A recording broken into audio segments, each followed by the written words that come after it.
Welcome to Owner Financing and Notes. We're doing our June transaction review and calculator practice. If you have any questions, you know that you can chat in the box or the question feature. And my guy is now making me put up this disclaimer. As you know, I don't know anything. You should be talking to a CPA or an attorney or somebody who really knows what they're talking about. So just so you know. What I'm trying to do now at the beginning of each of these is do a little calculator practice that's just for the fun of it. This actually will really help play in later in the example that I'm going to bring up.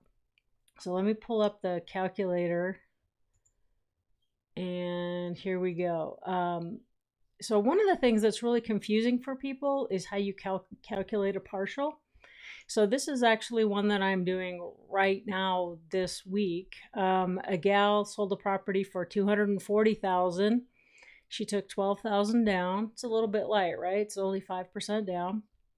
But she was desperate to sell this property, and that's the offer that came along. So she took it.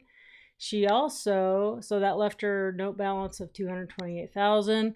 Interest rate 5%. That's also a really good deal for that, that borrower, right? The term was amortized over 360 in terms of determining what the monthly payment would be. So we're going to put that there in N. And so that's how we get the payment of $1,223.95, but it's due in 5 years. So basically that's 60 months. 5 times 12 is 60. We put in the 60 there, and we solve for future value, which gives us the amount of our balloon there. And she said, I've received offers, another offer for someone to buy just the remaining payments before the balloon, and there's 45 left, and they'll pay me $40,000. I would rather work with you if you can match that offer, and also tell me really what I should do, because she was having, other financial, the reason she's selling this note is she needs money to work on another property that she has, and she's left her corporate job to do her artwork, and she doesn't have a lot of money coming in. So we talked a bit about how she wants to position herself and her assets. So she's really excited, not just to get this money out of this note, but to position herself in a stronger way with her overall picture. So that's just really fun when you have a good connection with someone and you feel like you're helping them beyond just liquidating a note. So $40,000 will solve her problem. So I told her not to sell more than that, because she would just, if she tried to sell a piece of the balloon, she would just discount. The more money she needs now, the heavier a discount she's going to take, and she just doesn't need it. So 40,000. Let's see. So I'm not going to buy any of the balloon. So I'm going to take future value down to 0. So all I'm going to buy is 45 payments after June payment, starting with July. There's 45 payments that I'm going to buy. 45 of these, and she's wondering, can I pay $40,000? And actually, it's going to be more like $41,000, because I'm going to net her $40,000 and pay the closing costs myself. So let's see, if I pay $41,000 for 45 payments of these, what is my yield? And 16.3. Yes, I can buy this note. Okay, that works for me, especially given the fact, even though it's time, I have to factor in not only yield, but time to push the paperwork. And it's not a huge note, but it's not a teeny note. And I'm going to be very secure, right? On a property that's worth over $200,000, I'm only going to be in at first position with $41,000 at risk. So this is good. This is solid. So, and she's going to keep the balloon at $209,000. So how do I figure out how much of the note that I'm buying? This is my yield, because I'm paying $41,000 for 45 payments, but how do I figure how much of the note I'm buying, and what is the discount? We know there's one there, but it's kind of hard to see. So what I go back to is, when I figure out these numbers, I'm paying this much for 45 payments, then we plug in back the face rate of the note, 5%. So now I'm going to solve for present value. So basically, I'm buying $50,000 of the note for $40,000 or $41,000. So when I am showing her, what if it pays off next year? Well, I would plug in, this is my $50,000 and it's going to amortize down at a rate of 5%.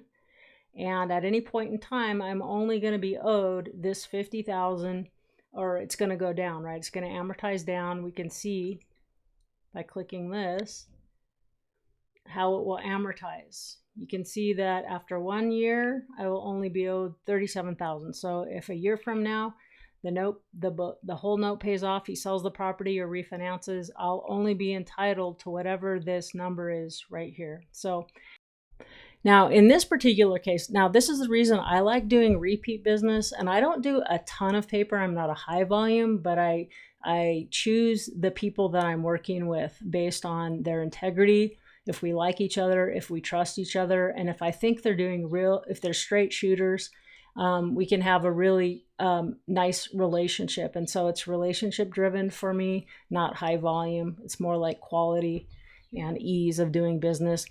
What I like about his model is he sells at or under fair market value. If it could appraise for, and he could hold out for 110, but he likes the owner. So we're trying to set everyone up for success. He needs to make a decent profit.